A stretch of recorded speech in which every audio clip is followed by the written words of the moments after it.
Let's get introduced first. I'm Dr. Rudra. Dr. Rudraj Chaudhary. Class জুড়ে সকলের দৃষ্টি শান্ত স্থির।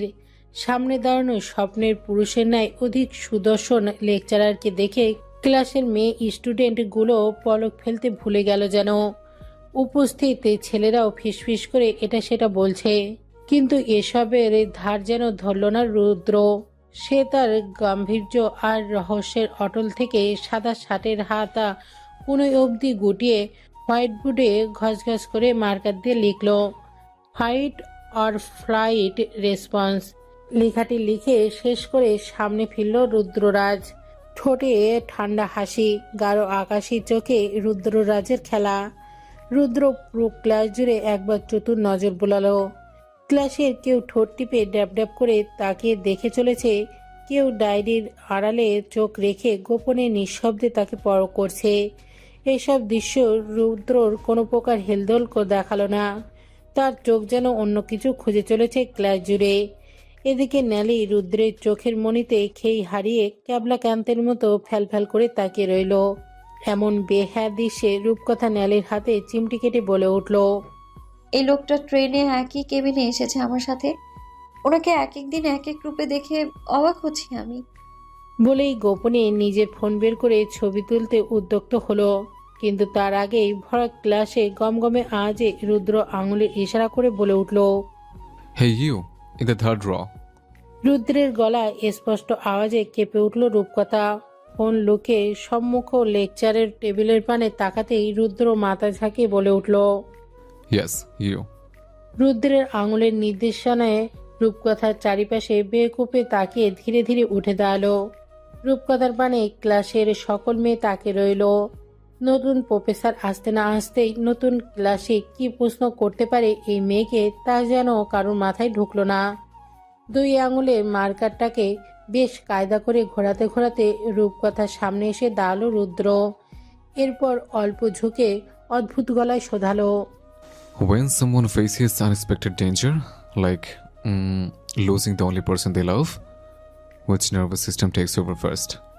রুদ্ররাজের অদ্ভুত প্রশ্নে রূপকথা অবাক চোখে রুদ্রের কঠিন হাস্যোজ্জ্বল মুখের পানে তাকিয়ে রইল।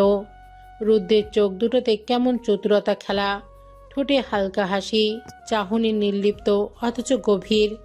রূপকথার ফার্স্ট ক্লাসে এমন প্রশ্নে কিছুটা ঘাবড়ে গেল। সে এসবের উত্তর জানে না। ফার্স্ট বুক কিনে কৌতূহল বশত 2-3 চ্যাপ্টার রিডিং পড়েছিল। সেখানে এমন অধ্যায় পড়েছে বলে মনে পড়ছে না। তবু মস্তিষ্ক ঘেটে কিছু মনে করার চেষ্টা করলো রূপকথা। এরপর ফট করে বলে উঠল, I think sympathetic nervous system sir. রূপকথার উত্তরে রুদ্র মাথা ঝাঁকিয়ে বলল, Brilliant. বলেই হাততালি দিল। পুরো ক্লাসের মেয়েগুলো কেমন ঈর্ষান্বিত চোখে দেখতে লাগলো রূপকথাকে। রুদ্রের হাততালিতে রূপকথার মনে কোনো আনন্দ হলো না, বরং অযাচিত অজানা এক ভয় এসে বুকের মাঝে হানা দিল। রূপকথার ভয়কে দ্বিগুণ বাড়িয়ে গম্ভীর গলায় নাটকীয় ভঙ্গিতে রুদ্র বলে উঠল, Exactly. এমন সিচুয়েশনে পড়লে আমাদের হৃদয়ের গতি তেজ হয়, নিঃশ্বাসের গতি বেড়ে যায়। মনে হয় এই বুঝি প্রাণটা গেল, রাইট? শেষ হতে চিবুক গড়িয়ে ঘাম ছড়ায়। বাট মিস, কথাটি বলে রূপকথার পানে বাঁকা চোখে তাকিয়ে রইল রুদ্র।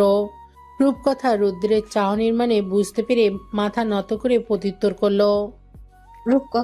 রূপকথা চৌধুরী। রুদ্র স্মিত হেসে বলল, নাইস টাইম। তো মিস রূপকথা, tell me one thing. Have you ever felt that situation recently? রুদ্রের তীর্যক প্রশ্নে কেমন কেঁপে উঠল রূপকথা। মানুষটির কথাবার্তা তার মোটেও ভালো লাগছে না। এত এত স্টুডেন্টের ভিড়ে রূপকথাকে কেন এসব জিজ্ঞাসা করছে এই রুদ্ররাজ। এদিকে রূপকথার পানে তাকিয়ে ঠোঁট টিপে হেসে চলেছে ক্লাসের মেয়েরা। রূপকথার নাজেহাল চেহারা দেখে তারা যেন বেশ আনন্দ পেল। রূপকথা রুদ্রের পানে তাকিয়ে ইতস্তত করে নিভু গলায় বলল, ক্যান আই সিট? রুদ্র গম্ভীর গলায় উচ্চস্বরে বলল, No?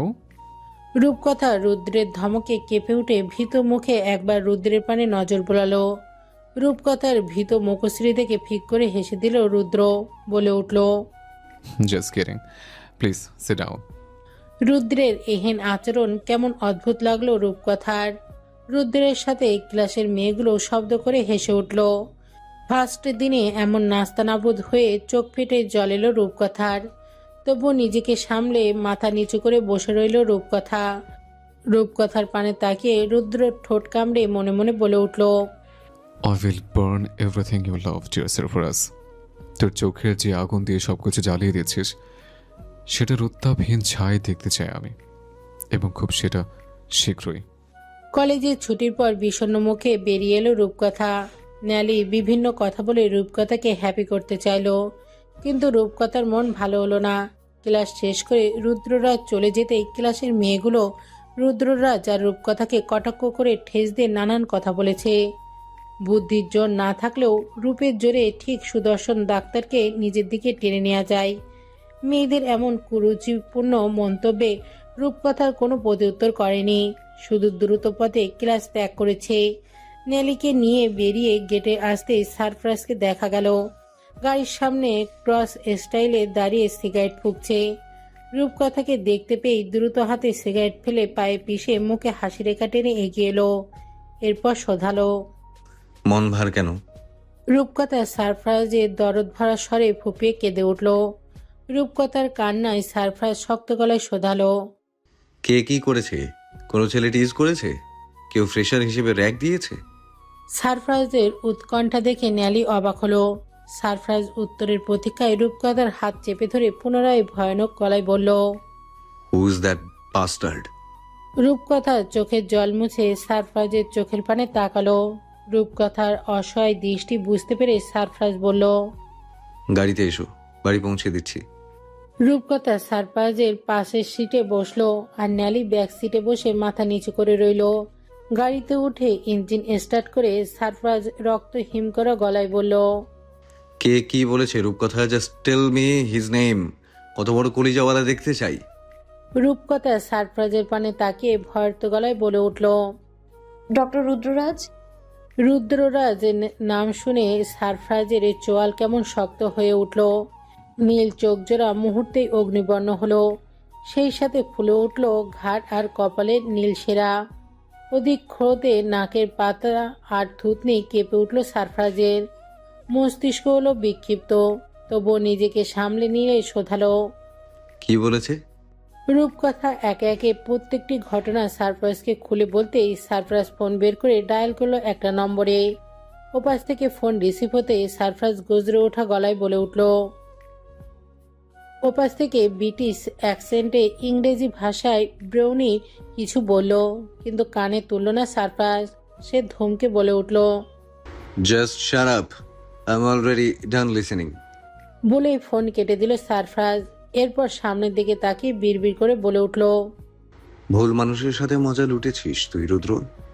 সামান্য হাসির জন্য আমি তোর দুঃস্বপ্ন হয়ে তোকে ধাওয়া করব। তোর সবগুলো দাঁত একটা একটা করে তুলে নেবো আমি। কতদিন এভাবে হাসতে পারিস তুই, আমিও দেখতে চাই। ঈদের দিন সকাল থেকেই সারপ্রাইজকে কসাই রূপে দেখার জন্য রূপকথার মনটা আকুলি বিকুলি করে উঠল। অবশেষে নিজের মনের কৌতূহল দমাতে না পেরে শিউলি আর আমজাদ হায়দারকে হুজুং বাজুং বুঝিয়ে ন্যালিকে বগল দাবাই করে ছুটল সারফরাজের বাসায়। রাস্তা ফাঁকা থাকায় বেশি সময় লাগলো না দুজনের। সারফরাজের বাড়ির আঙিনায় ঢুকতেই এক কোণে চোখ পড়ল কামাল, নজরুল আর সারফরাজকে বিশাল এক গরু সমেত। পাকা কষাইয়ের মতো শার্ট আর লুঙ্গি পরে রয়েছে সারফরাজ, হাত কোনোই অবধি গোটানো। পরনে সাদা লুঙ্গিটা কুচিয়ে বাঁধা, হাতে ধারালো চাপাতি। সাদা লুঙ্গি বেশ খানিকটা রক্তে ছোপ ছোপে দাগে রঙিন হয়েছে। হাতে চাপাতি নিয়ে বেশ দক্ষ হাতে বিশাল পাটপাট করে আলাদা করে কেটে নিচ্ছে সারফরাজ। মন্ত্রমুগ্ধের ন্যায় এই দৃশ্য উপভোগ করল রূপকথা। সারফরাজের হলদেটে ফর্সা চিবুক বেয়ে উষ্ণ ঘর্মবিন্দু গড়িয়ে পড়ছে সমানে। লালচে ঠোঁটের ওপরেও জমেছে মুক্তা দানার ন্যায় চকচকে ঘাম। সারফরাজের চারপাশে বিষয়ে কোনো ধ্যান নেই, আপাতত গরু নিয়েই ব্যস্ত সে। ধীরে ধীরে বুকের ছাতি ফেটে বের করে নিয়ে এলো উষ্ণ টকটকে কলিজা। কলিজা হাতে নিয়েই সারফরাজের চোখ দুটো কেমন জ্বলে উঠল। মনে হলো মানুষের কলিজা বের করে এনেছে সে। কাজের এক পর্যায়ে সারফরাজ বলে উঠল, লুঙ্গির কোচা থেকে একটা সিগারেট আর লাইটার বের করে এগিয়ে দিল নজরুল। লুঙ্গিতে হাত মুজে সিগারেট নিয়ে ঠোঁটে ঠেসে আঙুল ধরালো। একবার টান দিয়ে সম্মুখে ধোয়া ওড়াতেই রূপকথা ন্যালিকে নজরে পড়ল। দ্রুত সে সিগারেট ঠোঁট থেকে সরিয়ে সারপ্রাইজ সম্মোহিত স্বরে ডাকল। সম্মিত ফিরে পেল রূপকথা।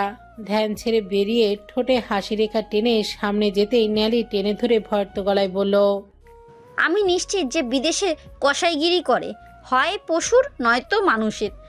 ন্যালির অদ্ভুত কথায় রূপকথার কপাল কুঁচকে মুখে চসূচক শব্দ করে সামনে এগিয়ে গেল। সারপ্রাইজ চাপাতি ছেড়ে উঠে দাঁড়িয়ে দুই হাত মেলে ধরল। কামালের সামনে রূপকথা সামান্য লজ্জা পেল। কামাল ঘটনা বুঝতে পেরে নজরুলকে নিয়ে বাড়ির ভেতরে চলে গেল। রূপকথা দৌড়ে গিয়ে সারপ্রাইজের গলা জড়িয়ে ঝুলে গদগদ হয়ে শোধালো, মানুষের কলিজা এভাবে বের করেছো কখনো? রূপকথার প্রশ্নে নির্বিকার ভঙ্গিতে রূপকথার চোখের দিকে তাকিয়ে সারপ্রাইজ ঠোঁট টিপে হেসে কপালে কপাল ঠেকে ফিসফিস করে শোধালো। সারপ্রাইজের উত্তরে রূপকথা সারপ্রাইজের গলা আরেকটু শক্ত করে জড়িয়ে বলে উঠল। দেখতে চাই। সারপ্রাইজ রক্তাক্ত হাতে রূপকথার গাল স্লাইড করে উত্তর করল, ওয়েস্ট হলিউড, লস অ্যাঞ্জেলস। নিস্তব্ধ শীতল গা ছমছমে নিশুতি রাত। ঘড়িতে সময় রাত 3:20। আশেপাশে কোনো মানুষের নিশানা নেই। নিশাচর প্রাণীগুলোও বোধহয় ক্লান্ত দেহে ঘুমিয়ে পড়েছে। যত দূরে দৃষ্টি যায় তত দূরের চারপাশে ধুধু আর নীরবতার চাদরে আবৃত। দিনের ঝলমলে রোশনালে যেই শহর আভিজাত্য আর ভদ্রতার মুখোশ পরে থাকে, রাতের আধার নামার সাথে সাথেই তা পাপের নগরী হয়ে ওঠে। বেলেল্লাপনা, সম্ভোগ আর ভয়াবহ নেশায় ডুবে থাকে এই শহর। অপকর্মে লিপ্ত মানুষগুলোর জন্য রাতটুকু যেন স্বর্গীয় সুধা। ওয়েস্ট হলিউড শহর এক কোণে মাথা উঁচু করে দাঁড়িয়ে আছে দ্য কিমসন সেলার বার। বারটির ঝলমলে আলোকসজ্জা আর শরাবের নেশা ধরানোর গন্ধে চোখ বুজে আসে না এমন মানুষ পাওয়া দুষ্কর। লস অ্যাঞ্জেলেসের বড় বড় পয়সাওয়ালা মানুষ কারি কারি টাকা খরচ করে এখানে আসে ফুর্তি করতে আর রাতভর দামি দামি মদ গিলতে। শুধু কি তাই, রাতের ঘনত্ব বাড়ার সাথে সাথেই চুপি চুপি আদান প্রদান করে থাকে মদ ভর্তি কাচের গ্লাসে। সেই সাথে আঁকা হয় কারোর সর্বনাশের নীল নকশা, নয়তো কারোর প্রাণনাশের রক্তিম মানচিত্র। এখানে জীবন চলে রাতের আলোয় আর মদের ঘরে। এই শহরে কেউ কাউকে চেনে না, শুধু চেনে টাকা, নেশা আর প্রতারণা। বাড়ে আসার প্রত্যেক মানুষরূপী পশু, মায়া মমতা দয়া এদের হৃদয়ে নেই। যা আছে তা কেবল ক্রূরতা আর হিংস্রতা। সন্ধ্যা নামার সাথে সাথে ওয়েস্ট হলিউডের এই বারে শুটবুট পরা ভদ্রলোকগুলো বুক ফুলিয়ে ভেতরে ঢোকে, সাথে লাশময়ী লাল লিপস্টিক মাখা সফেদ সুন্দরী। আপাতত দৃষ্টিতে দেখলে নিত্যদিনের সাধারণ ঘটনা মনে হয়, কিন্তু গভীরে চোখ রাখলে নজর আটকায় প্রাণ খোয়ানোর নকশায়। ওয়েস্ট হলিউড শহরে ক্রিমসনের সেলার বারটি আজ ফাঁকা। অবশ্যই এর কারণ হচ্ছে হিমশীতল আবহাওয়া। তাপমাত্রা 6°C। আকাশ জুড়ে ঝাপসা কুয়াশা, ধুমস জাল।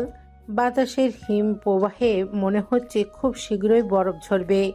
হলেও তা মুহূর্তেই টপ টপ শব্দে বরফকণা ঝরতে শুরু করলো এবং ধীরে ধীরে তা ঝরে ঝরে আওয়াজে রূপ নিল। আজকের এই অধিক শীতলতা যেন শহরের হাড় জমিয়ে দিচ্ছে ঠান্ডা হাওয়ায়। বরফের স্তূপ, শস্য বাতাসের আওয়াজ আর পাতার নীরব খসখসে পড়ার শব্দ সব কেমন ভয় বাড়িয়ে দিচ্ছে। মনে হচ্ছে কোথাও বড় কোনো অঘটন ঘটতে চলেছে। এহেন ভয়ানক রাতে বরফ আর বাতাস চিরে বেরিয়ে এলো কালো হুডিতে আবৃত এক মানব। তার চেহারা, মাথায় কালো ক্যাপ আর মাস্ক ঢাকা, শরীরের অবয়বে তাগড়া যুবক। যুবককে পেশিবহুল দুই হাতে বিভিন্ন যন্ত্রপাতি আর পেট্রোলের গ্যালন। যুবক প্রথমে চারপাশে ভালো করে নজর পোড়ালো, এরপর ঘস ঘস করে বরফ মারিয়ে হেঁটে চলল বারের ভেতর।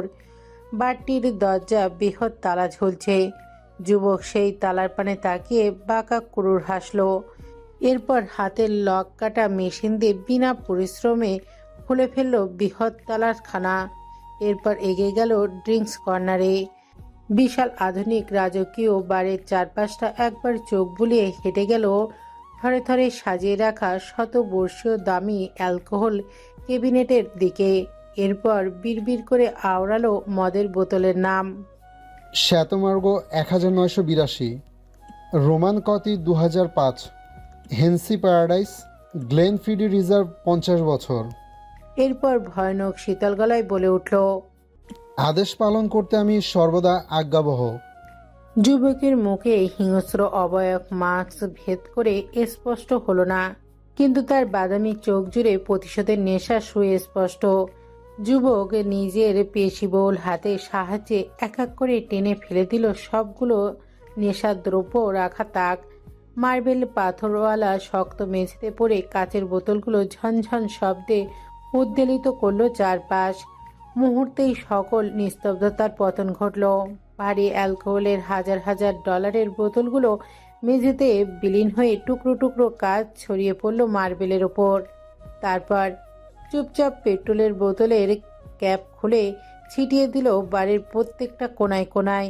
পেট্রোলের উটকো গন্ধে স্পষ্ট তরল মৃত্যুর ছাপ। ভাঙা মদ আর কেরোসিন মিলেমিশে একাকার হতেই একটা লাল লাইটার জ্বালিয়ে ছুড়ে দিল বারটার মাঝখানে।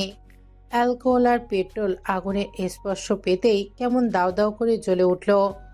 এদিকে বরফের শীতলতা, অন্যদিকে আগুনের উত্তপ্ত লেলিহান শিখা, সেই সাথে এলোমেলো দাপিয়ে বেড়ানো হিমশীতল বাতাস, ছুটে আসা শীতের হাওয়া আর বরফের ভেতরে সেই আগুন থেমে থাকলো না। বরফের চূড়ান্ত উত্তাপে বারের দামি থাই গ্লাসের কাঁচ ফুটে গেল। ছাদের কাঠামো চিৎকার করে চটচট শব্দে ভেঙে পড়ল বোধহয়। সেই সাথে বাতাসে মিশল পোড়া পদার্থের ঘ্রাণ। কিন্তু এত কিছুতেও এই মানব থামল না। সে বার থেকে বেরিয়ে বাইরে ঠায় দাঁড়িয়ে রইল। জৌলুস মাখা দামি বারের ধ্বংসস্তূপ তাকে পরিতৃপ্তি করল। বারের সব কিছু যখন ধীরে ধীরে মাটিতে বিলীন হলো, তখন হুডি মানব নিজের ফোনখানা পকেট থেকে বের করলো। এরপর ঘসঘস করে এক বার্তা লিখে পাঠিয়ে দিল কাঙ্ক্ষিত নম্বরে। Mission accomplish. I kept my word date. I hope you are proud of me. বার্তাখানা পাঠিয়ে উত্তরের প্রতীক্ষার স্ক্রিনে নজর নিবদ্ধ করলো শ্বেতাঙ্গ যুবক। মুহূর্তেই যুবকের গোলাপি ঠোঁটের কোণে হাসি প্রশস্ত হলো। ফিরতি জবাব এসেছে। মেসেজটা বার কয়েক বিড়বিড় করে পড়ল কায় নামক ফ্রান্সের বংশোদ্ভূত ছেলেটি। এরপর মুখের মাস্ক খুলে ঠোঁট কামড়ে ধরে লিখল, I will be your black hand, silent slot deadly. কয়েক পল গড়াতেই ফিরেতি উত্তর এলো পুনরায়। উত্তরে কায়ের হাসি আরো প্রশস্ত হলো। নিজের খুশির বহিঃপ্রকাশ ঘটাতে সে আগুনের আরেকটু সামনে এগিয়ে গিয়ে আগুনের জ্বলন্ত শিকায় হাতে পেট্রোল সহ গ্যালন ছুঁড়ে ফেলল। পেট্রোলের স্পর্শে আগুন আরো ভয়াবহ রূপে জ্বলে উঠল। সেই কমলারাঙা আগুনের পানে চকচকে চোখে তাকিয়ে চিৎকার করে উৎফুল্ল আওয়াজে কায় বলে উঠল, do you know who I am today? I am the servant of the check working, and you? বলেই হো হো করে শব্দে হাসলো। এরপর বিড়বিড় করে বলে উঠল, you are just a little flame trying to survive the Sturm.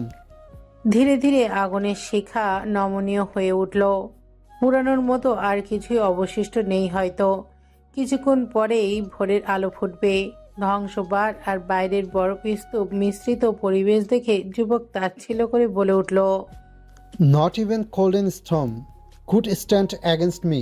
What a pity. সূর্যের তেজ ধীরে ধীরে মিয়ে যেতে শুরু করেছে। অন্ধকার এসে ক্রমশ হাতছানি দিয়ে ডেকে চলেছে। আকাশ জুড়ে বিচরণ করছে নিরে ফেরার বিহঙ্গের দল। এই বুঝি সূর্যখানি পাটে ডুবল।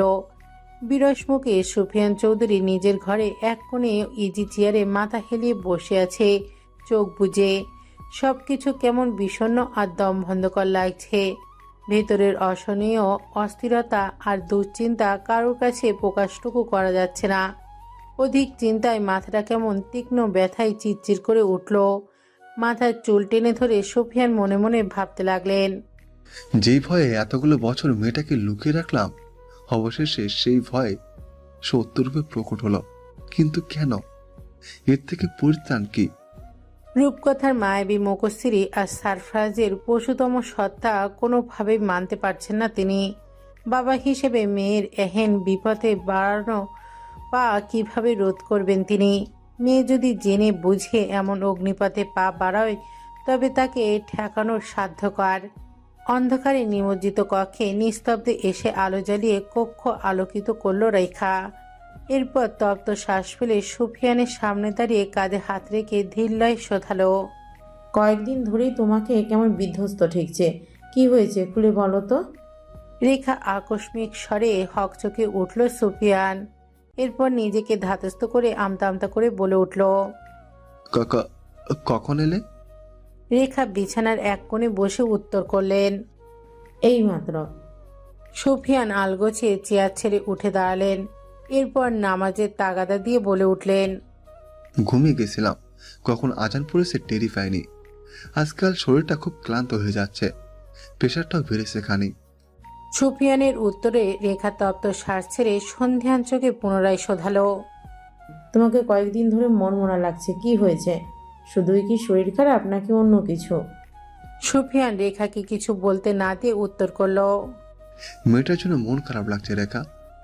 একদিকে থানাতেও প্রচুর চাপ, ট্রান্সফারেও বেশ ঝামেলা হচ্ছে।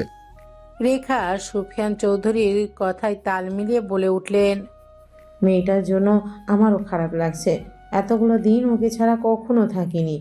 বলতে বলতে রেখা গলা ধরে এলো, নিজেকে কোনো মতে সামলে আবদার করলো, একবার গিয়ে দেখে আসলে কেমন হয়? সুফিয়ান প্রতি উত্তরে মাধুর্যহীন গলায় বলে উঠল, নামাজে যাও রেখা, সময় বয়ে যাচ্ছে, কদিন পর এমনিতেই ঢাকা যাচ্ছি। পুরোটা দিন ঈদ আনন্দের ন্যায় কাটল সারফরাজের। রুদ্ররাজের হাঁটুতে আঘাত করে মাটিতে গুড়িয়ে বসাতে পেরেছে ফাইনালি। যখন রুদ্ররাজ জানবে সারফরাজ তার পিঠ পিছে কত বড় ছুরি বসিয়েছে, তখন কেমন প্রতিক্রিয়া দেখাবে?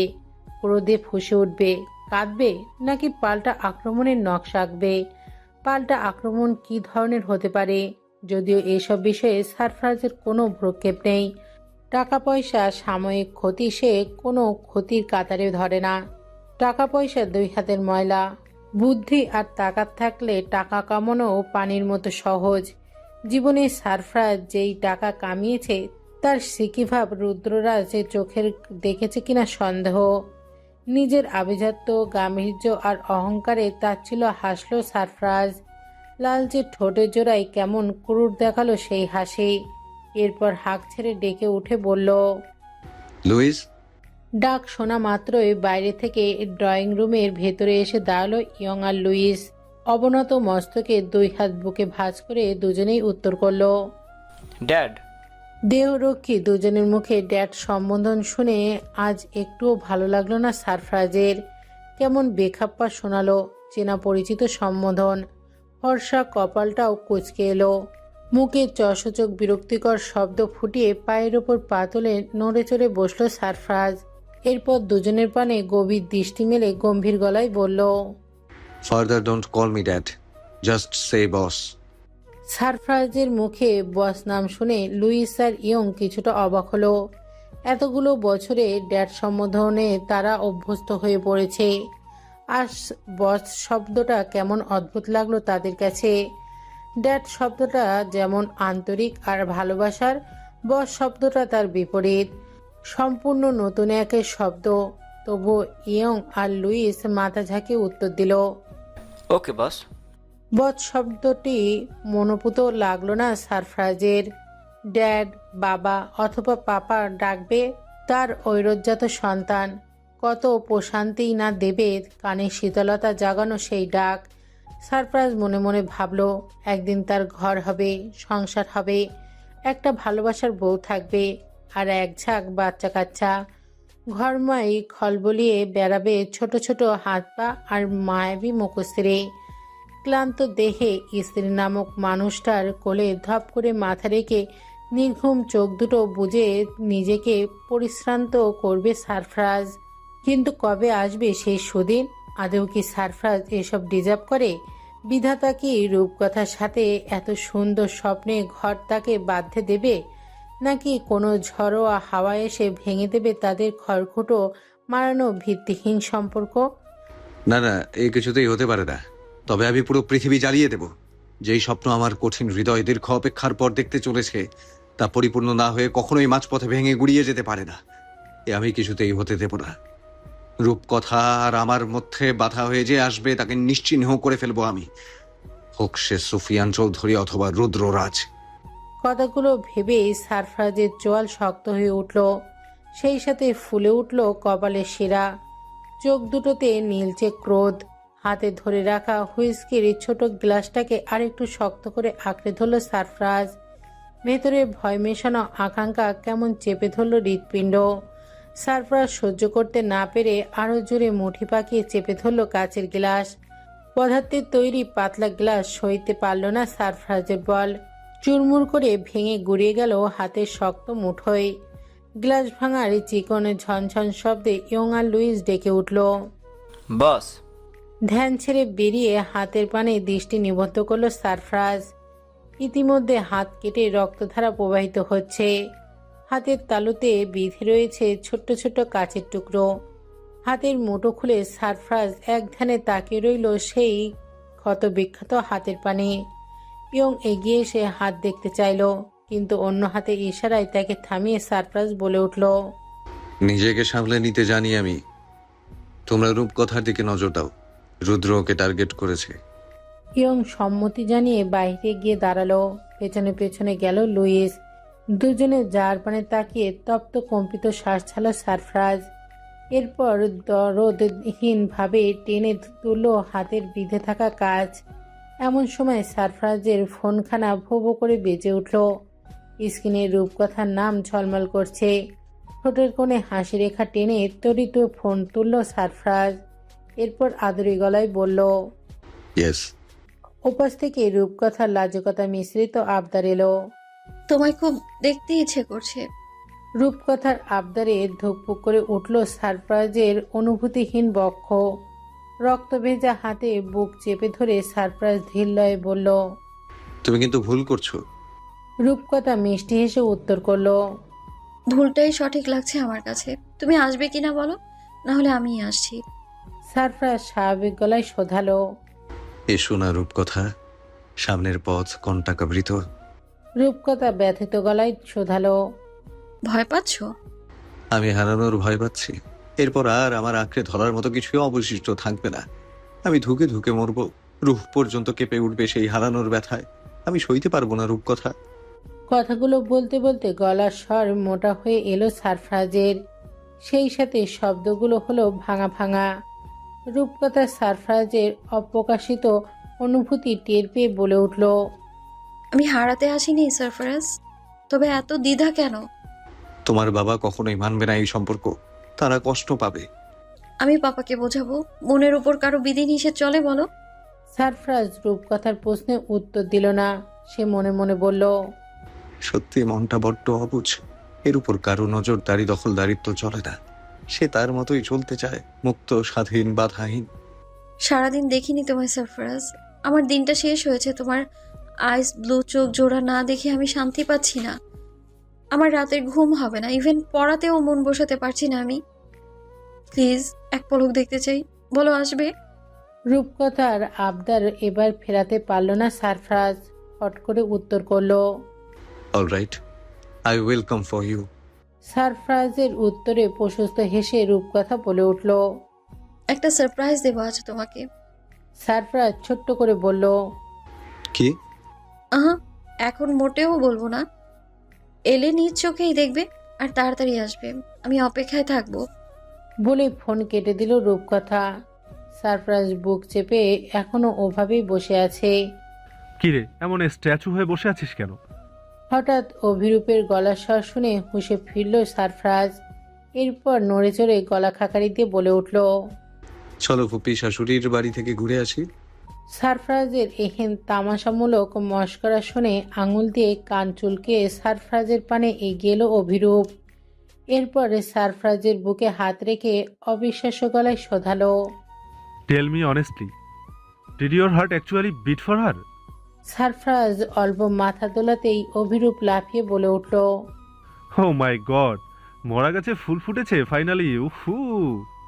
অভিরূপের বেশ উচ্ছ্বাস কাজ করলো। ছোট বাচ্চার মতো নাচতে ইচ্ছা করলো, কিন্তু বয়সের মাপকাঠি হিসেবে পারল না বাচ্চামো করতে।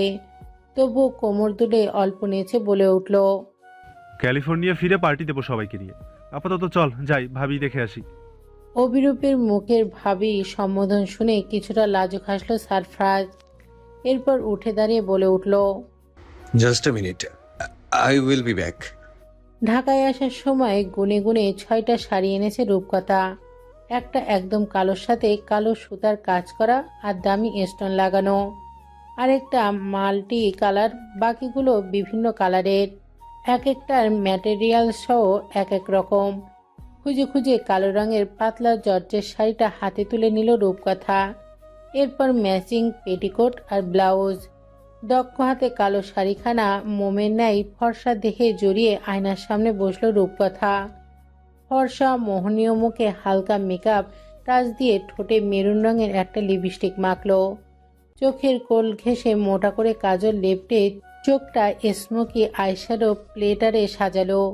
চুলগুলো কাঁধের দুপাশে ফেলে উঠে দাঁড়িয়ে ভিন্ন অ্যাঙ্গেল থেকে নিজেকে বেশ কয়েকবার পরখ করলো। শ্বাস কমপ্লিট হতেই ঘড়িতে সময় দেখল রূপকথা, প্রায় 12টার কাছাকাছি। আমজাদ, হায়দার আর শিউলি অনেক আগেই ঘুমিয়ে গেছে। মানুষ দুটো বড়ই স্বাস্থ্য সচেতন আর ঘুমকাতুরে। পৃথিবী ধ্বংসে যাবে, তবে ওদের ঘুম ভাঙবে না। নেলি পড়ে পড়ে পড়ার টেবিলেই ঘুমিয়েছে। ঘুম নেই শুধু রূপকথার চোখে। সারপ্রাইজকে দেখার তৃষ্ণায় তার চোখ জোড়াই তৃষ্ণিত। রিডিং টেবিলে বসে বসে অপেক্ষার প্রহর গুনছে রূপকথা। সারফরাজ এখনো আসেনি।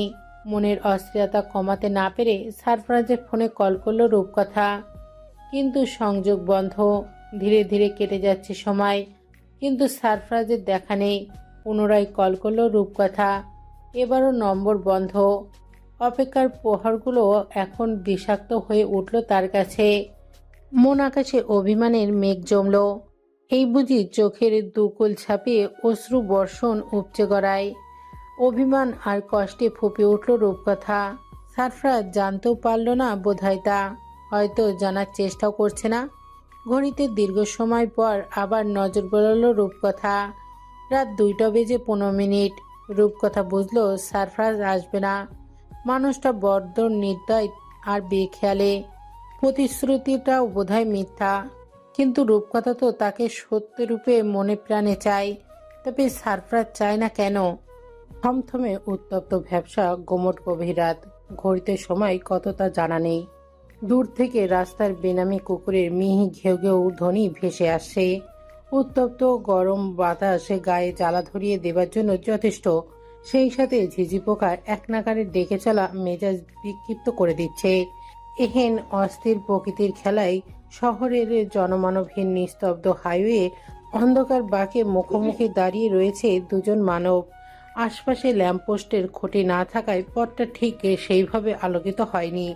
অদূরে সোডিয়াম লাইটের কেঁপে ওঠা টিমটিমে আলো অন্ধকারটাকে আরেকটু গভীর করলো, কিন্তু বিশাল বহুল দামি গাড়ির হেডলাইটে চকচকে আলোর পথে বাঁকের অন্ধকারটুকু গিলে নিল। সুদর্শন পুরুষ দুটো দুজন দুজনের কপালে নিজেদের গান তাক করে রেখেছে।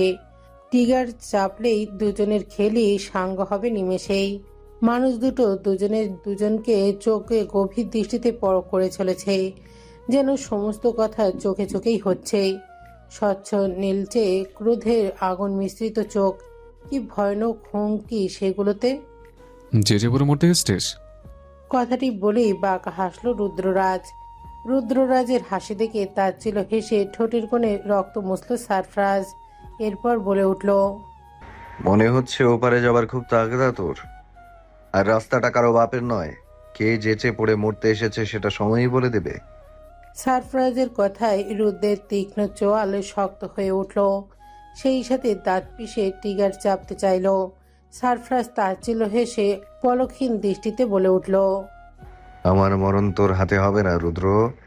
আমি আমার জীবন অলরেডি অন্য একজনের কাছে সঁপে দিয়েছি। সে ছাড়া বিশ্ব ব্রহ্মাণ্ডের আর কারো শক্তি নেই আমাকে শেষ করার। সে তুই হোস আর যাই হোক। সারফরাজের বড় বড় কথায় রুদ্র তার চিরবিরে ওঠা রাগ কোনোভাবেই যেন নিয়ন্ত্রণ করতে পারছে না। এদিকে গাড়িতে বসে বসে অবিরূপ ভেবেই চলেছে কিছুক্ষণ আগের কথা। খুশি মনে বাসা থেকে বেরিয়ে পড়ে সারফরাজ আর অভিরূপ। উদ্দেশ্য ছিল আমজাদ হায়দারের বাড়িতে যাবার। সাদা গোলাপ রূপকথার ভারী পছন্দ। গুনে গুনে 101টি সাদা গোলাপই কিনেছে সারফরাজ, সেই সাথে রূপকথার পছন্দের চকলেট। যাত্রার পথে গুগল ম্যাপে ভয়ানক জ্যাম থেকে শর্টকাট গলির পথ ধরে সারফরাজ, কিন্তু হুট করে হাইওয়ের অদূরে গলি বাঁকে পথ আগলে দাঁড়ায় রুদ্রের গাড়ি। ঘটনার কাকতালীয় কিনা অভিরূপ জানে না। সারফরাজকে দেখেই রুদ্রের চোখজোড়া জ্বলে ওঠে। নিজের অসামান্য ক্রোধ সংবরণ না করে গাড়ি থেকে নেমে আসে রুদ্র। রুদ্রের চেহারা দেখা মাত্রই পিটুইটারি গ্রন্থিতে রক্ত ছলকে ওঠে সারফরাজের। অভিরূপকে গাড়িতে বসিয়ে কোমরের বন্দুক গুঁজে চোয়াল শক্ত করে চোখে ঠান্ডা আগুন জ্বালিয়ে নেমে আসে সারফরাজ। মুখোমুখি দাঁড়ায় দুই নির্দয় পশুতুল্য মানব। কে কার থেকে অধিক হিংস্র তার প্রমাণ দিতে শুরু করে কথাহীন হাতাহাতি, যেন সিংহের সিংহে মারামারি। কেউ কারোর কাছে পরাজয় মানতে নারাজ। ঘুষি, কিল, লাথালাথি, পাল্টাপাল্টি আঘাতে দুজনেই হয় রক্তাক্ত। শেষমেশ নিজেদের চূড়ান্ত নির্দয়তার বহিঃপ্রকাশ ঘটাতে দুজনেই বের করে আনে প্রাণঘাতী বন্দুক, তাক করে দুজন দুজনের কপালে। এরপর শুরু হয় কথার মারপ্যাচ আর চোখে চোখে লড়াই। এহেন অপ্রীতিকর ঘটনায় অভিরূপ যেন স্তব্ধ নির্বিকার। এই মুহূর্তে তার উচিত মধ্যস্থ হিসেবে দুজনের ঝগড়া সমাপ্তি টানা, কিন্তু কেউ কি মানবে তার বুঝ দেওয়ার কথা? আমার উপর আগুন জ্বালিয়ে ভাবছিস তুই জিতে গেছিস? আমার সাথে টক্কর দিয়ে জিতে যাওয়া এতই সহজ? বলে ক্ষোভ জড়িত হাসল রুদ্ররাজ। সেই হাসির পানে তাকিয়ে সারফরাজের চোখে ক্রোধ ঢেলে বলল, অবশ্যই আমি জিতেছি। তোর অহংকার, দম্ভ, অন্ধকার মিশ্রিত পাপ আর স্বপ্ন পুরোটাই আমি জ্বালিয়ে দিয়েছি। ভেবেছিলাম তোকে চমকে দেব, কিন্তু আফসোস, খুব দ্রুত জেনে গেলি এর পেছনে আমি আছি। কোনো ব্যাপার না, I like it, cause I know you are brilliant doctor Rudraraj Chowdhury. বলেই ঠান্ডা চোখে নিষ্পলক তাকিয়ে রইল সারফরাজ। সারফরাজের ভীতিহীন হেয়ালি রুদ্রের কপালে নীলচে শিরা ফুলে তুলল। লালচে ঠোঁটজোড়া ধারালো দাঁত দিয়ে কামড়ে ধরে রুদ্র হিস হিস করে বলে উঠল, তুই তো আমার ইট, কাঠ, সিমেন্টের তৈরির স্বপ্ন পুড়িয়েছিস, কিন্তু আমি কি করব জানিস? তোর প্রতিটি শিরায় শিরা আগুন ধরাবো। তোর নতুন করে চারা গাছের ন্যায় বেড়ে ওঠার স্বপ্নকে পোড়াবো, কারণ আমিও পুড়িয়ে ছাই বানাতে জানি ফুপাতো। কথাটি বলে চোখের কোণ বেয়ে গড়িয়ে পড়া রক্ত হাতের উল্টো পিঠে মুছে পুনরায় সারফরাজের পানে কঠিন দৃষ্টি তাক করল রুদ্র। রুদ্রের হুমকিতে সারফরাজ হো হো করে হেসে উঠল। সেই হাসির ফাঁকা রাস্তায় কেমন গা ছমছমে অনুভূতি সৃষ্টি করল। কোনো মতে নিজের হাসি দমিয়ে সারফরাজ ভারী গলায় বলে উঠল, শিরায় আগুন লাগাতে আসিস, দেখিয়ে দেব আমি কি চিজ। শুভান গঙের বংশ নির্বংশ করে দেব। তোদের ভিটেতে ঘুঘু চড়বে, সন্ধে আলো দেবার মতো কেউ অবশিষ্ট থাকবে না তোদের বংশে, বুঝেছিস? যেমন করে আমার বাপ শুইয়ে দিয়েছিল তোর বাপকে। রুদ্র সারফরাজের মুখে নিজের বাপ সম্পর্কে ধৃষ্টতাপূর্ণ কথা আর সইতে পারল না। কোনো বাদ বিচার না করে টিপে ধরল সারফরাজের গলা। মুহূর্তেই সৃষ্টি হলো অনাকাঙ্ক্ষিত এক পরিস্থিতি। নিজেদের লিমিট ভুলে গেল দুজনেই। রুদ্র যেমন বুনো ওল, সারফরাজ তেমন বাঘা তেঁতুল। রুদ্রের থাবা থেকে নিজেকে চট করে ছাড়িয়ে শক্ত হাতে এক ঘুষি বসিয়ে দিল রুদ্রের মুখ বরাবর। ঘুষির তোড়ে কেটে গেল রুদ্রের আকর্ষীয় লাল ঠোঁট জোড়া। ব্যথায় ঠোঁট চেপে ছিটকে সরে গেল রুদ্র। এরপর বন্দুক চালিয়ে দিল সারফরাজের উপর। বিকট শব্দে বেরিয়ে গেল গুলি। চতুর তীক্ষ্ণ বুদ্ধি সারফরাজ নিজেকে সামলে নেবার চেষ্টা করলো, কিন্তু আগুন সম উত্তপ্ত গুলি ছুঁয়ে গেল সারফরাজের বাইসেপ মাসেল। গায়ের কালো শার্ট ভেদ করে চামড়া সমেত মাংস পুড়িয়ে ওপার হলো গুলি। মুহূর্তে ফিনকি দিয়ে ছুটল রক্তধারা। অভিরূপ আর গাড়িতে বসে থাকতে পারল না, দৌড়ে সারফরাজের কাছে এসে উদ্বিগ্ন হয়ে বলে উঠল, বাড়ি ফিরে চল সারফরাজ, নিজেদের মধ্যে এমন ঝামেলা পাকানো ঠিক হচ্ছে না। সারফরাজ অভিরূপকে ধমকে বলে উঠল, ভেতরে বস অভি, ওকে আমি জাস্ট খেয়ে ফেলবো এখন। বলেই অভিরূপকে ধাক্কা মেরে ফেলে রুদ্র সামনে এগিয়ে নিজের বন্দুকের স্প্রিং টেনে তাক করল সারফরাজ। এরপর গজরে উঠে বলল, I will kill you, bastard. You messed with the wrong animal, and now you are going to see the monster I really am. সারফরাজের হুমকিতে রুদ্র নিজেও বন্দুক তাক করে পুনরায় শুট করলো, কিন্তু গুলি বের হলো না। এবার ঘাবড়ে গেল রুদ্র। কিটকিটিয়ে হেসে উঠল সারফরাজ। বলেই হিংস্র বাজ পাখির ন্যায় রুদ্রের চোয়াল চেপে ধরল সারফরাজ। এরপরে চোখে চোখ রেখে হিসহিস করে ভয়ানক গলায় বলে উঠল, পবিত্র মানুষের কাছে যাচ্ছি, একদম সাফ সুতরা উপস্থিত হতে চেয়েছিলাম, কিন্তু রক্তের দাগ লাগিয়ে অপবিত্র করলি আমাকে। মুড ভালো তাই ছেড়ে দিচ্ছি তোকে, নেক্সট টাইম পেলে ওখানেই পুঁতে দিয়ে চলে যাব, বুঝেছিস কি বলেছি? সারফরাজের কথায় রুদ্র দাঁত মুখ কামড়ে বলে উঠল, গেম অলরেডি শুরু হয়ে গেছে সারফরাজ, এই খেলার সমাপ্তি আমি তোর রক্ত দিয়েই টানবো। রুদ্রের কথা অবিশ্বাস্য চোখে সারফরাজ শোধায়, ওহ মাই গড, রিয়েলি? তোর বার পুড়িয়েছি, এটা তো একটা ট্রেলার ছিল মাত্র। যেদিন তোর আত্মাটা এভাবে পড়াবো সেদিন হবে এই গেমের দি এন্ড। আর এই খেলার সমাপ্তি আমার হাতেই হবে, তোর হাতে নয়। তোর জম হয়ে তোর সামনে দাঁড়াবো আমি। মৃত্যু ভয় কতটা নির্মম আর কষ্টদায়ক হয় তোকে আমি হাড়ে হাড়ে বোঝাবো। কথাটি বলে হনন করে গাড়িতে উঠে বসলো। এরপর স্টিয়ারিং এর হুইল ধরে ইঞ্জিন স্টার্ট দিয়ে ক্লাসে চেপে ধরলো। রুদ্র তখনও সামনে দাঁড়িয়ে। সারপ্রাইজ বাঁকা হেসে স্পিড বাড়িয়ে সামনে অগ্রসর হতেই রুদ্র লাফিয়ে রাস্তা ছাড়লো। সেই দৃশ্যে তাচ্ছিল হেসে সারপ্রাইজ বিড়বিড় করে বলে উঠল, এসেছে আমার স্বপ্ন পুরাতে, স্কাউন্ড্রেল কোথাকার। সারপ্রাইজের রক্তাক্ত হাত আর মুখের পানে তাকিয়ে অভিরূপ বলে উঠল, বাড়ি ফিরে চল সারফরাজ, তোর রেস্ট প্রয়োজন, শরীরের অবস্থাও যথেষ্ট খারাপ, ড্রেসিং করে ব্যান্ডেজ লাগানো জরুরি। সারপ্রাইজ অভিরূপের কথার প্রতি উত্তরে মাথা ঝাঁকিয়ে জবাব দিল, রূপকথা অপেক্ষা করছে আমার জন্য। আমি যদি মরেও যাই আমার লাশ ওর সামনে যাবে, কারণ আমি ওকে কথা দিয়েছি। সারফরাজ, তোর হাত থেকে ব্লিডিং হচ্ছে অনবরত, এভাবে চলতে থাকলে তুই জ্ঞান হারাবি। জীবনের চাইতে কথা রাখা কি বেশি ইম্পর্টেন্ট? গাড়ি স্পিড আরো কয়েক গুণ বাড়িয়ে দুর্বল গড়ায় সারফরাজ জবাব দিল, আমি না গেলে ও কাঁদবে অভি। আমি চাই না ও আমার অপেক্ষায় থাকুক, কারণ ওর চোখের এক ফোঁটা জল আমার জীবনের চাইতেও দামি। তুই ওকে ফোন করে বল এই ঝামেলার কথা, বুঝদার মেয়ে অবশ্যই বুঝবে। শুনল না সারফরাজ। সে ধীর গলায় বলল, বেলকনিতে দাঁড়িয়ে আমার জন্য সে অপেক্ষা করছে অভি। তার অপেক্ষা আমি বিফলে যেতে দিই কি করে? তাছাড়া ওকে প্রমিস করেছি আমি যাব। আমি চাই না ওর মনে কখনো এমন ভাবনা উদয় হোক যে সারফরাজ কথা রাখেনি। এমনিতেই এক যুগের অপেক্ষার সমাপ্তি ঘটেছে কেবল। অভিরূপ ফাঁকা দৃষ্টিতে সারফরাজের পানে তাকিয়ে বলল, যদি মরে যাস ব্লিডিং হতে হতে? সারফরাজ ঠোঁটের কোণে হাসি রেখা টেনে উত্তর করলো, তাহলে ও জানবে শেষ নিঃশ্বাস অবধি আমি ওর কাছেই আসার চেষ্টা করেছি, এবং আমার দম ফুরিয়েছে ওকে এক পলক দেখার পিপাসায়। মেঝেতে বসে বিছানায় হেলান দিয়ে হাঁটু ভাঁজ করে বসে আছে রূপকথা। চোখের দুকুল বেয়ে অনবরত ঝরে পড়ছে নোনা জলের পড়া। হাত বাড়িয়ে সেগুলো মুছল না রূপকথা। অবলীলায় নিঃশব্দে ঝরতে দিল তাদের। সারফরাজের উপর অভিমানের পাহাড় জমল খুব করে। মানুষটার কঠিন মুখশ্রী মনে পড়তেই হৃদয় কেমন ধক করে উঠল।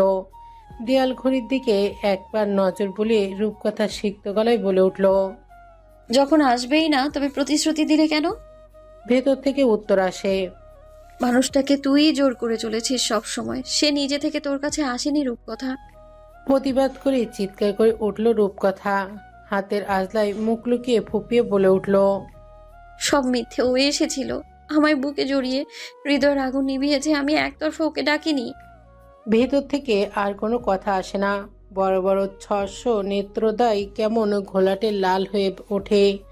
বাগানো লেসগুলো ভিজে জট পাকায়। ফুলে ওঠে চোখের পাতা। হাতে কাচের মুড়চুরিগুলোর পানে এক দৃষ্টিতে তাকিয়ে রয় রূপকথা। এরপর আলগোছে তা খুলে নেয় সরু হাত থেকে। মেঝেতে অযত্নে সেগুলো ফেলে উঠে দাঁড়ায়। পোশাক পরিবর্তন করা জরুরি। রূপকথা উঠে ড্রেসিং টেবিলের সামনে গিয়ে দাঁড়ায়। কিছুক্ষণ আগের মোহনীয় সাজ নষ্ট হয়ে গেছে। কাজল লেপটে পুরো চোখ ছেয়ে গেছে। লিপস্টিকটাও খানিক উঠে গিয়েছে। গোছানো চুল হয়েছে অলুথালু। অভিমানের খাতায় সারফরাজের নিষ্ঠুরতা নিয়ে কয়েকটা লাইন লিখে মুখ মুছে নিল রূপকথা। এরপর ফুপিয়ে বলে উঠল, আর কখনো তোমায় ডাকবো না সারফরাজ। তুমি সত্যি বড্ড নিষ্ঠুর মানব। রূপকথা শাড়ি খুলতে উদ্যত হতেই বেজে উঠল গাড়ির হর্ন। গাড়ির হর্ন শুনে থেমে গেল রূপকথার হাত। অসার শক্তিহীন মূর্তির ন্যায় ঠায় দাঁড়িয়ে রইল ড্রেসিং টেবিলের সামনে। সূক্ষ্ম অধৈর্যরা ঈষৎ ফাঁকা হয়ে তপ্ত কম্পিত শ্বাস বেরিয়ে এলো। দৃষ্টি হলো আরো ছলছলে। খোলা ব্যালকনি দিয়ে রূপকথার কক্ষে ঝকমকে আলো দেখতে পেল সারফরাজ। গাড়ির হর্ন পেয়েও রূপকথা ব্যালকনিতে এলো না মানেই সারফরাজ বুঝে নিল অভিমান জমে জমে মেঘ হয়েছে। গাড়ি থেকে নেমে সারফরাজ উঁচু গলায় ডাকলো, রূপকথা। এবারও একটু নড়ল না রূপকথা। সে ওইভাবেই শাড়ি খামচে ধরে দাঁড়িয়ে রইল। ফোনের স্ক্রিনে সময়ে নজর বুলে অভিরূপের উদ্দেশ্যে সারফরাজ বলে উঠল, বড্ড অভিমানিনী বুঝলি, উপরে যেতে হবে রাগ ভাঙাতে। বলেই আর এক মুহূর্ত অপেক্ষা করল না সারফরাজ। এক হাতে ফুলের বিশাল গোছা বুকে চেপে পূর্বের ন্যায় গাছ বেয়ে তত্তর করে উঠে গেল দোতলায়। অভিরূপ বোকা চোখে পুরো ঘটনা দেখে কপাল চাপড়ে বলে ওঠে, কি মানুষ কি করে বেড়াচ্ছে। আহা, এধারে মাথা নিচু করে ফুপিয়ে অশ্রু বিসর্জন দিচ্ছে রূপকথা। কান্নার হিড়িকে ছোট দেহখানা কেঁপে কেঁপে উঠছে শুধু। ব্যালকনিতে দাঁড়িয়ে পুরো ঘটনা অবলোকন করলো সারফরাজ। এরপর আলগোছে ব্যালকনির দরজা লাগিয়ে পেছন থেকে রূপকথার লতানো কোমর জড়িয়ে চিকন পাতলা কাঁধে থুতনি রাখলো সারফরাজ। এরপর অপরাধী স্বরে বলে উঠল, সরি, ইচ্ছে করে দেরি করিনি। আকস্মিক পুরুষালী স্পর্শে আর কণ্ঠে বরফখণ্ডের ন্যায় জমে শক্ত হয়ে দাঁড়িয়ে রইল রূপকথা। সারফরাজের উষ্ণ দেহের স্পর্শে মোমের মতো গলে যেতে ইচ্ছা করছে রূপকথার, কিন্তু নিজেকে কঠিন বাঁধনে বেঁধে নিভু গলায় বলে উঠল, চলে যাও সারফরাজ। রূপকথার এহেন নিষ্ঠুর শব্দে আরেকটু বাঁধন শক্ত করল সারফরাজ। এরপর রূপকথাকে নিজের দিকে ফিরিয়ে বলে উঠল, বললাম তো ইচ্ছে করে দেরি করিনি। রূপকথা এবার অল্প চোখ তুলে সারফরাজকে দেখল। মুহূর্তেই সকল অভিমান কেমন গলে গেল। সারফরাজের ঠোঁটের কোণে এখনো রক্ত জমাট জখম, ভ্রুর কাছেও বেশ খানিক কেটে গিয়েছে। নাকের উপর লম্বালম্বি কাটা দাগ। গায়ের পোশাক এলোমেলো, সেই সাথে বাইসেপ মাসেলের কাছেও সেরা ছাট সমেত রক্ত। সারফরাজের এহেন ভয়ানক অবয়বে রূপকথা ব্যতিব্যস্ত হয়ে ভেজা গলায় শোধালো, অ্যাক্সিডেন্ট করেছো নাকি মারামারি?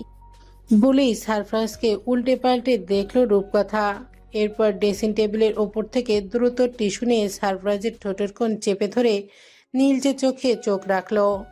রূপকথার এলোমেলো সৌন্দর্যের লাগামহীন হলো সারফরাজের চিন্তাভাবনা। সব কেমন গুলিয়ে যেতে চাইল। ফর্সা দেহে কালো শাড়ি, খোলা চুল, এলোমেলো রূপকথা, সবকিছু কেমন নেশা ধরানো সারফরাজের ভয়ানক চোখে। ধীরে ধীরে দৃষ্টিজোড়া কেমন ঘোর লেগে গেল। শক্ত হাতে রূপকথার হাত চেপে ধরে কম্পিত শুষ্ক ঠোঁট পানে তেড়ে এলো সারফরাজ। সারফরাজকে দেখে চোখ খিচে বন্ধ করে উরুর কাছের শাড়ি খামচে ধরল রূপকথা। রূপকথার বেকাবু অবস্থা মুহূর্তেই থেমে গিয়ে নিজেকে সামলে নিল সারফরাজ। এরপর হাসকি গলায় বলে উঠল, নিষিদ্ধ জিনিসের প্রতি মানুষের আগ্রহ বেশি, ভুল হয়ে গেছে, ক্ষমা করো আমায়। বলেই দূরত্ব বজায় রেখে দাঁড়ালো সারফরাজ। সারফরাজকে আগাগোড়া পরখ করে কোমরে আঁচল গুজল রূপকথা। না চাইতেও ফর্সা উন্মুক্ত মেদহীন উদরে নজর আটকালো সারফরাজের। নিজের ধৈর্যের চূড়ান্ত পরীক্ষা দিয়ে ঠায় শক্ত হয়ে চুপচাপ দাঁড়িয়ে রইল সারফরাজ। কাবার থেকে মেডিকেট বক্স নিয়ে সারফরাজের সামনে দাঁড়ালো রূপকথা। এরপর মিহি গলায় বিছানার নির্দেশ করে বলল, বসো ওখানটায়। বাধ্য বাচ্চার ন্যায় সারফরাজ বিনা বাক্যে বসে গেল। টেবিলের ওপর থেকে চুলের কাঁটা তুলে দাঁত দিয়ে আলতো করে কামড়ে ধরল রূপকথা। এরপর এলোমেলো চুলগুলো গুছিয়ে সুন্দর করে আটকে নিল। রূপকথার চুল বাঁধার দৃশ্যেও গলা শুকিয়ে উঠল সারফরাজের। ফাঁকা ঢোক গিলে গলা ভেজানো প্রয়াসে চালালো সে। সেই সাথে চলতে লাগলো অ্যাডাম অ্যাপসের ক্রমাগত ওঠানামা। চুল গুছিয়ে মেডিকেট বক্স থেকে একে একে বের করে আনলো ডেটল, তুলো, প্রবিসেভ, ওয়েন্টারমেট আর গজ। এরপর সযত্নে তুলোতে ডেটল লাগিয়ে সারপ্রাইজের ক্ষত পরিষ্কার করলো রূপকথা। ব্যথায় চোখ খিচে হাত মুঠিবদ্ধ করলো সারপ্রাইজ। ঘর ভর্তি নীরবতা, কেউ কোনো শব্দ পর্যন্ত করলো না। শুধু সারপ্রাইজের ভারী শ্বাস মাঝে মাঝে নীরবতা ছন্দপতন করছে। রূপকথা চোখের জল নিয়ে সারপ্রাইজের হাতে ব্যান্ডেজ বাঁধছে। এমন সময় নিজেকে আর ধরে রাখতে না পেরে রূপকথার ধবধবে ফর্সা নেশা ধরানো উদরে চেপে ধরল সারপ্রাইজ। অস্থির শিহরণে কেঁপে উঠল রূপকথা। নিজেকে সামান্য ধাতস্থ করে রূপকথা আমতা আমতা করে বলে উঠল, কি করছো তুমি? তোমার তো ব্যথায় কুকড়ে যাওয়ার কথা, আর তুমি?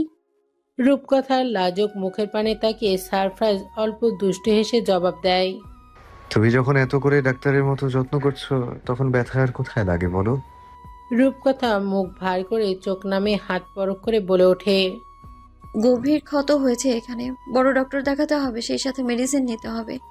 সারপ্রাইজ রূপকথার পানে মুগ্ধ নয়নে তাকিয়ে জবাব দিল, সামান্য ক্ষত এটা রূপকথা। তোমার চোখের জল দেখার পর বুকের বাঁ পাশে যে গভীর ক্ষতের সৃষ্টি হয়েছে তার তুলনায় এটা কিছুই নয়। বলেই এক ঝটকায় রূপকথাকে নিজের কোলে বসালো সারপ্রাইজ। এরপর রূপকথার কানের কাছে মুখ নিয়ে ফিসফিস করে বলে উঠল, শরীরের চিকিৎসা বাদ দিয়ে আমার মনের চিকিৎসার দায়িত্ব নেবে রূপকথা?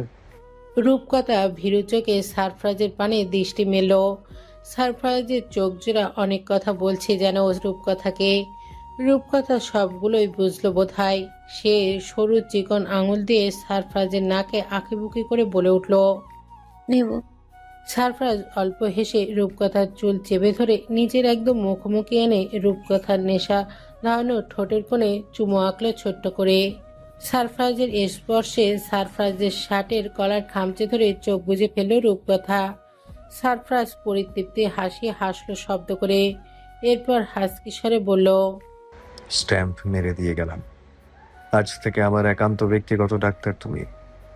আমার অ্যাপয়েন্টমেন্ট ছাড়া আর কারো অ্যাপয়েন্টমেন্ট গ্রহণ করলে ওই দিনই হবে তোমার জীবনের শেষ নিঃশ্বাস নেওয়া এই সুন্দর ধরণীতে। চলছে আষাঢ় মাসের প্রথম দিন। মুহূর্তে মুহূর্তে সূর্য আর মেঘের লুকোচুরি খেলা চলছে। প্রকৃতি জুড়ে খুশির আমেজ, সেই সাথে এলোমেলো শীত বাতাসের হুটোপুটি। নিজের 28 বছরের চাকরি জীবনে কার্যালয় ছেড়ে বিদায় নিলেন সুফিয়ান চৌধুরী।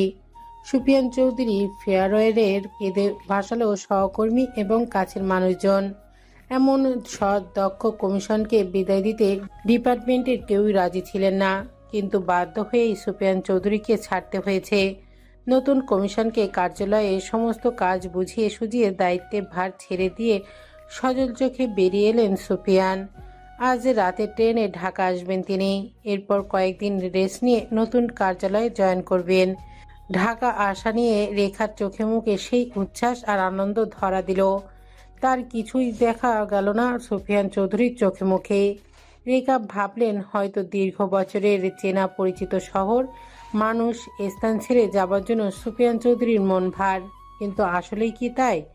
নিজেদের ঘরের আসবাবপত্র হাবিজাবি সব একা হাতে লোক মারফত ট্রাকে তুলল রেখা। সুফিয়ান একটা নির্দেশনা পর্যন্ত দিলে না। সংসার জীবনের অভিজ্ঞতা রেখা যতটুকু জ্ঞান হলো ততটুকুই করলো। খানিক বাদে দুজন কনস্টেবল আর এসআই আবির মাহাতো বেলো। আবির কনস্টেবলদের হেল্প করার উদ্দেশ্যে দিয়ে কিছু খাবার এর বক্স রেখার সামনে দিয়ে মুচকি হেসে দাঁড়িয়ে বলল, ম্যাম, আমার ওয়াইফ পাঠিয়েছে আপনাদের জন্য। নতুন বাসায় রান্না করতে অনেক ঝামেলা হবে, তাছাড়া রাতের জার্নি। বলেই আবির কিছুক্ষণ নীরব রইল। এরপর ইতস্তত করে বলল, কাল গেলে কোনো অসুবিধা হচ্ছিল? চিন্তিত ভঙ্গিতে আবিরের থেকে খাবারের বক্স নিতে নিতে রেখা প্রত্যুত্তর করলো, তোমার স্যারের কি যেন হয়েছে, আজকাল কেমন মনমরা হয়ে থাকছে, সারাক্ষণ কি যেন ভাবে। আবির নিজেও বিষয়টা খেয়াল করেছে। চটপটে হাসি খুশি কমিশনার সাহেব হুট করেই কেমন নিশ্চুপ হয়ে গেলেন। সারাক্ষণ তাকে উদাসীন লাগে। এর হেতু আবির নিজেও খোঁজ করেছে, কিন্তু ব্যর্থ হয়েছে। রেখা আবিরের পানে তাকিয়ে বলে উঠল। উর্মিকে নিয়ে এলেন না যে? আবির খানিক মেপে হেসে উত্তর করলো। উর্মি 3 মাসের অন্তঃসত্ত্বা, ডক্টর বেড রেস্ট দিয়েছে, তাই আর কি। রেখা প্রশস্ত হেসে বক্সগুলো ঘরের ভেতরে নিয়ে যেতে যেতে বলে উঠল। খুব মিস করব তোমাদের। অবশ্যই সময় পেলে ঢাকা যাবে। আর নতুন অতিথির জন্য শুভকামনা রইল। আবির ধন্যবাদ জানিয়ে সুফিয়ান চৌধুরীর তালাশ করলো। বাংলোর পাশে গার্ডেনের নির্দেশ করে রেখা জবাব দিল। বাগানেই পাবে। বিশ্রাম নিচ্ছে হয়তো, ঘর অগোছালো, হাঁটা চলার জায়গা নেই। আবির মাথা ঝাঁকিয়ে গার্ডেনের অভিমুখে পা বাড়ালো। কংক্রিটের পাতানো হেলনা চেয়ারে মাথা এলিয়ে চোখ বুজে বসে আছে সুফিয়ান চৌধুরী। কোনো কিছুই তার ভালো লাগছে না। চেনা পরিচিত ভয়, দুশ্চিন্তা সর্বদিক থেকে গ্রাস করেছে তাকে। রেখা নরম মনের মানুষ। সুফিয়ান তাকে চেয়েও খোলামেলা কিছু বলতে পারে না। সব কিছু মনের ভেতর গোপন করতে করতে নিজের ভেতর থেকে অসুস্থ হয়ে যাচ্ছেন। যেই ভয় ধীরে ধীরে এতগুলো বছর বুকে জমে জমে স্তূপ হয়েছে, তা যেন আরও গভীর হয়ে উঠেছে ক্রমশ। রূপকথা সারফরাজের বিষয়টা কিছুতেই মেনে নিতে পারছেন না তিনি। সন্তানের ভালো চাওয়া অন্যায় নয়, হোক রূপকথা অন্য কারোর সন্তান, কিন্তু সুফিয়ান চৌধুরী তো তাকে পেলে পুষে বড় করেছে। নিজের সবটা উজাড় করে ভালোবেসেছেন, নিজের সন্তানের এত আদর যত্ন করেছেন। বাবা হিসেবে দায়িত্ব পালনও করেননি এক বিন্দুও গাফিলতি। তবে মেয়ের ভবিষ্যৎ নিয়ে হস্তক্ষেপ করার অধিকার কেন পালন করতে পারবেন না? শেষ পর্যন্ত আমাকে এভাবে নিঃস্ব করতে ফিরিয়ে এলি তুই সারফরাজ? তোর মতো হৃদয়হীন মানুষ আদৌ আরেকটা মানুষকে ভালোবাসতে পারে? কিন্তু আমি বাবা হয়ে কি করে মেয়েকে বলি হতে দেব বল? রূপকথা অনিশ্চিত ভবিষ্যৎ কল্পনা করেই চোখ ফেটে জল গড়াতে চাইল সুফিয়ান চৌধুরীর, কিন্তু নিজেকে কঠিন শিকলে বেঁধে চোয়াল চেপে নিজেকে সামলে মনে মনে বলে উঠল। তোকে আমি রূপকথার ছাও মারতে দেব না সারফরাজ। মেয়েকে রক্ষার জন্য যদি সত্যি এবার তোর হাতে প্রাণ খোয়াতে হয় তবে আমি রাজি। স্যার, হঠাৎ আবিরের গলায় অল্প চোখ খুললেন সুফিয়ান চৌধুরী। এরপর নড়ে চড়ে বসে ধীর গলায় ডাকলেন। আরে আবি, এসো বসো। এসআই আবির সুফিয়ান চৌধুরীর সামনে দাঁড়িয়ে অল্প গলা খাকারি দিয়ে বলে উঠল। সেদিন সারফরাজকে নিজের জীবনের ঝুঁকি নিয়ে বাঁচানো ঠিক হয়নি স্যার। বয়সে ছোট ছিলাম, নতুন চাকরিতে পদার্পণ, তাই অত কিছু বুঝিনি। আজকের মতো বুঝদার হলে আপনাকে অত বড় রিস্ক নিতে দিতাম না আমি। বলেই মাথা নত করল আবির। সুফিয়ান আবিরের পানে কিছুক্ষণ অসহায়ে তাকিয়ে প্রসঙ্গ পাল্টে শোধালো। এতগুলো বছর বাদে সৃষ্টিকর্তার কৃপায় বাবা মার অনুভূতি কেমন বোধ করছো? আবির বুঝলো কমিশনার রূপকথা আর সারপ্রাইজকে নিয়ে কোনো কথা বলতে চাইছে না, তাই সেও প্রসঙ্গ পাল্টে জবাব দিল। আনন্দের চাইতে ভয় বেশি হচ্ছে স্যার, কারণ বাবাদের অনেক দায়িত্ব। কমিশনার সুফিয়ান আলগোছে উঠে দাঁড়িয়ে আবিরের কাজ চাপড়ালেন। এরপর সাহস দিয়ে বললেন। বাবারা হয় সুপার হিরো, বিপদ আসবেই, কিন্তু সন্তানকে সুরক্ষার দায়িত্ব বাবার। সন্তানের জন্য বাবাদের হতে হয় সিংহের মতো হিংস্র, বুঝলে? আবির মাথা নাড়ালো। কমিশনার পুনরায় বলল।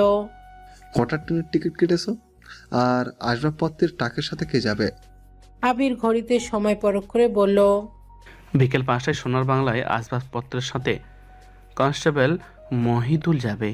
কমলাপুর নেমেই নতুন কার্যালয়ের এমপি মাহিদ সরোয়ারের আপনাকে রিসিভ করে কমিশনার বাংলোতে নিয়ে যাবে। সুফিয়ান তপ্ত শ্বাস ফেলে বলে উঠল। খুব শীঘ্রই বদলি হয়ে ঢাকায় এসো আবির, নয়তো একা অনুভূত হবে আমার। তোমার সাথে মন খুলে কথা বলে আত্মিক শান্তি পাই। কথাটি কেমন অসহায়ের ন্যায় বললেন সুফিয়ান। আবির মাহাতো মাথা ঝাঁকিয়ে আশ্বাস দিয়ে জবাব দিল। Sure sir.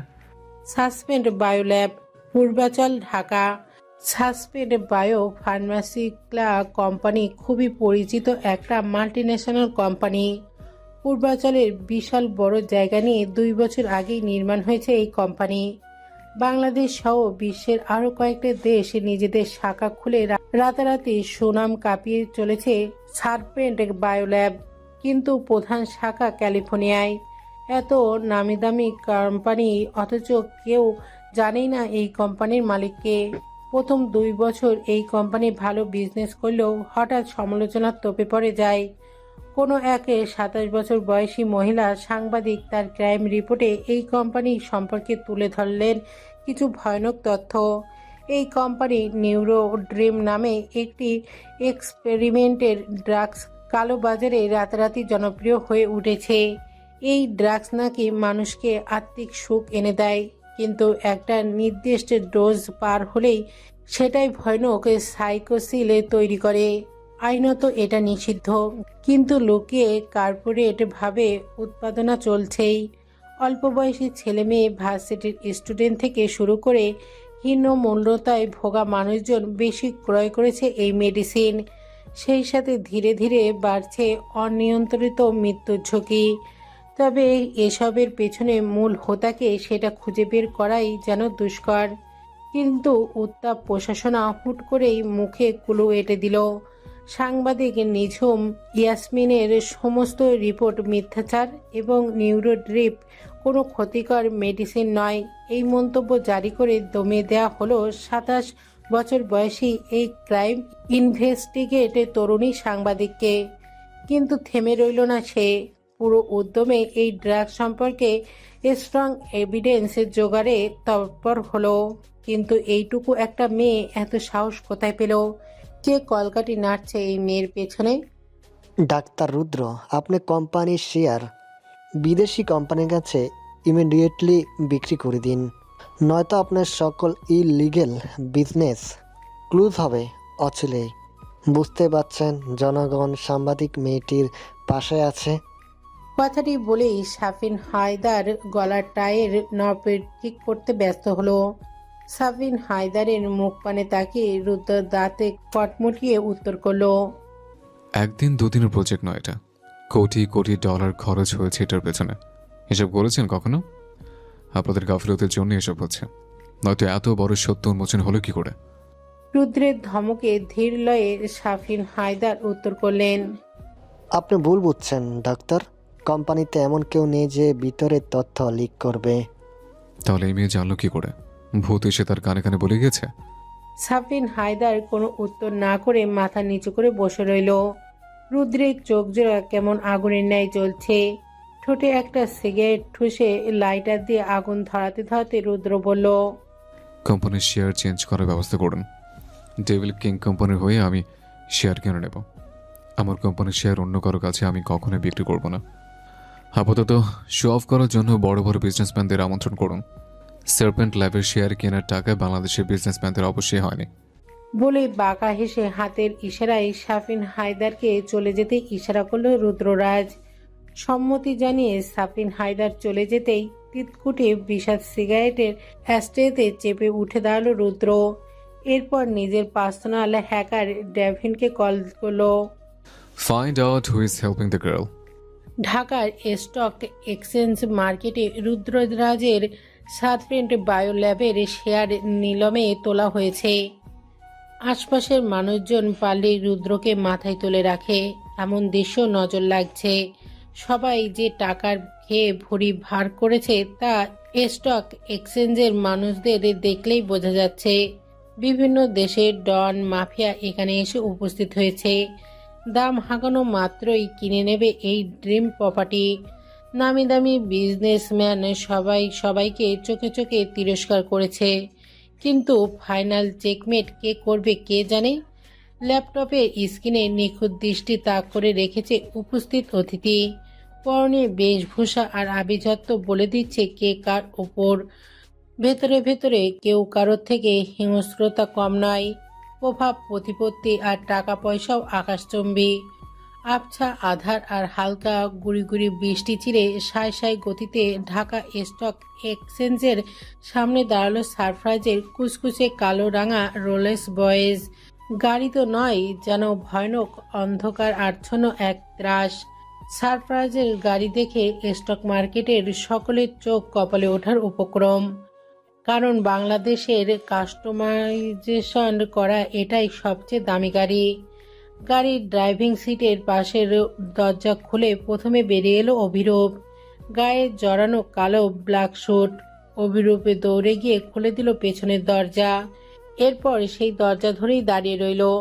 ফকফকে সোডিয়াম লাইটের আলো ঠেলে বেরিয়ে এলো কালো ফর্মাল পোশাকে আবৃত সারফরাজ। নীল চোখ দুটো ঠান্ডা, শীতল, স্থির। তাদের গভীরতা অনেক। চোখ দুটো কঠিন ভাষা পড়তে ব্যর্থ হলো আশপাশে দাঁড়ানো মানুষজন। গাড়ি থেকে নেমে নিজেই নিজের পোশাক ঠিক করে থুতনিতে অল্প চুলকে বাঁকা হাসল সারফরাজ। এরপর হাতে থাকা সিগারেট বক্স থেকে একটা সিগারেট বের করে ঠোঁটে ধরালো। লাইটার দিয়ে আগুন জ্বালিয়ে অভিরূপকে চোখের ইশারা করলো। ইশারা পেতে দৌড়ে গিয়ে গাড়ির ডিকি খুলল অভিরূপ। এরপর ডিকি থেকে টেনে হিঁচড়ে বের করে আনলো বড় বড় 3টে লাগেজ। অভিরূপকে ফেলে ভেতরে সিঁড়ি ধরল সারফরাজ। উঁচু প্রশস্ত বক্ষ আর শক্ত চোয়ালে এগিয়ে চলল এই কঠিন পুরুষ।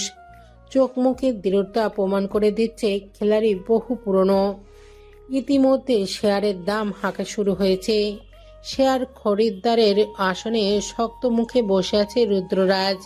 চোখে তার আত্মবিশ্বাসের ছায়া স্পষ্ট, ঠোঁটের কোণে বিজয়ের হাসি। বিদেশি ব্যবসায়ীরা নিজেদের দাম বলে চলেছে অবলীলায়। 100 কোটি থেকে শুরু হলো নিলাম। ধীরে ধীরে দাম ঠেকল 600 কোটিতে। চতুর সাফিন হায়দার ঠোঁটে কপট হাসি মেখে হ্যান্ড মাইকে বলে উঠল, 600 কোটি 1, 600 কোটি 2। সাফিন হায়দারের কথা শেষ হতে না হতেই রুদ্ররাজ দাঁড়িয়ে বলে উঠল, 800 কোটি। রুদ্ররাজের মুখে টাকার অ্যামাউন্ট শুনে উপস্থিত সকলের চোখ ছানা বড়া হলো। কিন্তু ভাবলেশীন হলো রুদ্র, যেন এই কটা টাকা তার হাতের ময়লা। রুদ্র এক পলক চারিপাশের মানুষজনকে দেখে মুখে বাঁকা হাসি ঝুলিয়ে বলে উঠল, ডেভিল কিং কোম্পানির পক্ষ থেকে শেয়ার কিনতে চাই আমি। রুদ্ররাজের শক্ত গম্ভীর ভরাট কণ্ঠে উপস্থিত সকলেই রুদ্রের পানে নজর দিল। ডেভিল কিং কোম্পানির নাম বহুবার শুনেছে তারা, কিন্তু তার মালিককে কখনো দেখা হয়নি। হাঁটুর বয়সী সুদর্শন গাম্ভীর্যপূর্ণ এই যুবককে দেখে সকলের চোখে অবিশ্বাসের আভা ফুটে উঠল। নিহাতে নিজ পরিশ্রমে এত নামধাম নাকি পূর্বপুরুষের দেয়া প্রতিপত্তি? সকলের চিন্তা ভাবনা সুতো ছিঁড়ে সাফিন হায়দার উচ্ছ্বসিত স্বরে হাঁক ছাড়ল, 68 কোটি 1, 68 কোটি 2, 68 কোটি 3। সাফিন হায়দারের বিটে শেষ হওয়ার আগেই চূড়ান্ত উত্তেজনাকে আরও 1000 গুণ বাড়িয়ে সারফরাজের সম্মোহিত গলায় সিগারেটের ধোঁয়া উড়িয়ে বলে উঠল, 1600 crore. And I think no one else has the ability to buy such a modest property for this much money. সারপ্রাইজের কণ্ঠে বসা থেকে তড়িৎ উঠে দাঁড়ালো রুদ্ররাজ। এহেন মুহূর্তে সারপ্রাইজের আগমনে তার কাছে দুঃস্বপ্নের ন্যায় ঠেকল। মস্তিষ্কের ক্রোধ লাগামহীন হিংস্র হয়ে বহিঃপ্রকাশ ঘটাতে চাইল। এদিকে সারপ্রাইজের বিট শুনে উপস্থিত সকলে দাঁড়িয়ে গেল। সেই সাথে শুরু হলো উত্তেজিত গুঞ্জন। সারপ্রাইজ রুদ্ররাজের হিংস্র মুখ পানে তাকিয়ে ঠোঁট এলিয়ে হাসল। এরপর রয়েস হয়ে ঠেস দিয়ে বলে উঠল, So tell me, did I say anything wrong? সকলেই সারপ্রাইজের প্রশ্নে মাথা নাড়ালো। তাতে প্রশস্ত হেসে সারপ্রাইজ নাটকীয় গলায় তাচ্ছিল হেসে রুদ্রকে চোখ টিপে বলে উঠল, This property is mine. Surprise share মালিকানা নিজ দাবি করতেই সাফিন হায়দার হাততালি দিয়ে গুনল। 1, 2, 3। প্রতিপক্ষ কেউ দাম বাড়ানোর মতো দুঃসাহস দেখালো না। রুদ্ররাজ যেন কথা বলার ভাষা হারালো। সেই চোখে মুখে জ্বলন্ত অঙ্গার নিয়ে সারফরাজের সামনে দাঁড়ালো। আগুন নিয়ে খেলছিস, পুরো যাবে বলে দিলাম। রুদ্রের হুমকানিতে সারফরাজ শব্দ করে হাসলো। পুরো হলরুমের দেয়ালে দেয়ালে বাড়ি খেলো সেই ভয়ানক হাসি। নিজের হাসি কোনো মতে নিয়ন্ত্রণে এনে রুদ্রের শার্টের কলার ঠিক করতে করতে বলে উঠল, আমি নিজেই আগুন, তুই আর আমাকে কি পোড়াবি রুদ্ররাজ? নিজেই তো ছাই হয়ে যাচ্ছিস, আমাকে পোড়ানোর আগে তোর নিভে যাওয়া ছাই আমি বাতাসে উড়িয়ে দেব, এবং খুব শীঘ্রই।